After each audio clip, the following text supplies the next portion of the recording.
This episode of The Checkout is brought to you by eSuite. Whether you're a retailer looking to grow your team or you're an e-commerce gun looking for your next role, eSuite are here to help. At eSuite, we connect fast-growing retailers with the best Australian e-commerce talent. We're working with some of the best in the business, including Accent Group, InQ, Oz Hair and Beauty, and Black Milk. So if you are in the market or interested in where the e-commerce market is at, reach out. Visit eSuiteTalent.com.au for all the latest job listings or contact me directly on nathan@eSuiteTalent.com.au. Now, let's get into today's checkout. Welcome to The Checkout. We catch up with previous Add to Cart guests and ask them 5 quick questions to get to know them better and leave you with a little extra inspiration to get you through your Friday. Today's checkout features Richard Kelsey, co-founder of Beer Cartel. Started from a Kennard shed in 2009, Beer Cartel was one of the first online beer businesses in Australia. Today, they stock over 1,000 craft beers, have created a new tradition with their famous Advent beer calendar, and have just launched their equity crowdfunding where you can buy a share in Beer Cartel. Richard Kelsey, welcome to The Checkout. I have 5 quick questions to learn a little bit more about you and what you're doing at Beer Cartel. All right, number 1, what is the weirdest thing that you've ever bought online? So each year I go onto Fiverr and I buy my wife a happy birthday kind of singing thing. So there's always weird and wonderful things that people are doing. What do you mean a singing thing? Well, so I think the very first year I did it, there was a Welsh guy in a G-string that then sings happy birthday. That's so good. So I've done that. I've had a person overseas that was kind of looking after his cows and then he's singing a happy birthday one. I've had someone doing like a voiceover for, I think it was the Queen or something. So yeah, always try and find something different each year to surprise her with on her birthday. That is amazing. Oh, you've just sparked so many ideas. All right, I don't know if I'll get over that one. Number 2, who is your favourite retailer? I think it would have to be Bunnings. Basically every weekend I find myself there, whether it's replacing something that's gone wrong or looking to build something out or do something at home. That I think that for most people that they're one that you go to many times a year, particularly if you move. As soon as you move, you find that you're at Bunnings every single week. But I was there on the weekend again. Went to a new Bunnings in Gladesville in Sydney. That's relatively new, and you just look at the size of the building. So that single store is just so huge and employing so many people, and that they're doing such a great job both online and in store, and they're getting that sort of mix of getting people from online into store and the other way working so well as well. Yeah, I've been surprised by how well they've transitioned to online, and obviously COVID shot things up a notch, but it is pretty seamless. Oh, absolutely. Number 3, which retail fad do you wish was history? Retail fad. I wrote something down on this. I'll have to remember. Yes. It's less a retail fad and it's more a customer reaction. And so most customers, absolutely fine, but it's those few customers that you get all the time that absolutely just self-detonate as soon as something even slightly goes wrong.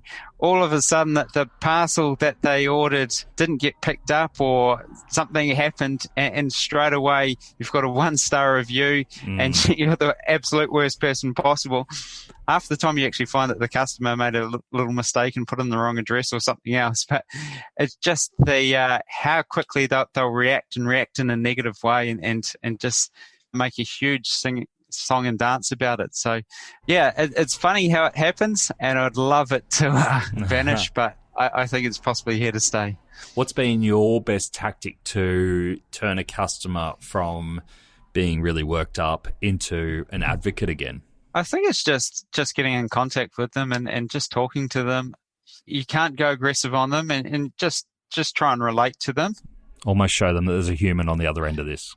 Yeah, absolutely. And I think when they start to understand things, and particularly if they have made a mistake themselves, But if you don't do it in a way that it was completely your fault and you're the one to blame, just say, okay, we noticed that you actually put in a wrong address by mistake or something, then they're completely understandable. And you'll go from a 1-star review and then it gets changed to a 5-star review. Then it says, these guys are really wonderful to deal with. So, yeah, you can definitely turn them around. It's just that the challenge is that first stage. Absolutely.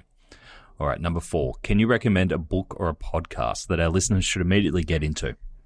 Yeah, so I've got 2. I guess one for when you're relaxing. There's one I read last year during COVID, was called The Happiest Man on Earth. Oh, nice. About a person that went through the horrors of going through the Holocaust and everything and all the challenges there. But just amazing to see his positive mindset. And yeah, I think how he's gone through life and he's still going strong. And he's from Sydney, right? Yeah, he is. And he's, I think he's done a lot of good things over in Australia as well. So, but yeah, that's very interesting. And then from a business side of things, there was one called Extreme Ownership that I've read, how the US Navy SEALs lead and win. That's a great one as well. So well worth reading. Brilliant. Great recommendations. Thank you. Last one I've got for you. Finish this sentence. The future of retail is? I think it's going to be completely different to what we know now. So when you look at the last 20 years, retail has evolved so much and the likes of things happening online. And I think when we go into the next sort of 100 years, it's going to evolve so much again. So innovation in retail is happening at such a greater rate than it ever happened before.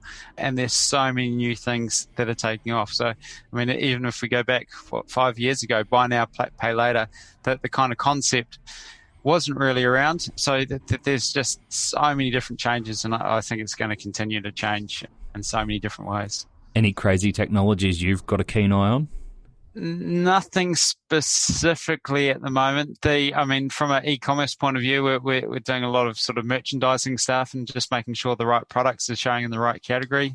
And that's something that I think there's lots of opportunities with. But yeah, we're always on the lookout at things. It can sometimes take a while to work out how it's going to apply to your business or if the platform sort of works with it or anything else. But it's always an evolving scene. So I think it's a kind of watch this space and you see what happens next type thing. Awesome. Thanks for coming on to the Checkout, Richard. Really excited to see what's next for Beer Cartel. Sounds great. Thanks. To hear more from Richard, jump back into episode 87, where Richard shares how Beer Cartel have capitalised on unique gifts and actually created their own gifting occasions to grow market share. He shares how research has opened up amazing and at times unforeseen opportunities, and also why you should drink beer out of a glass.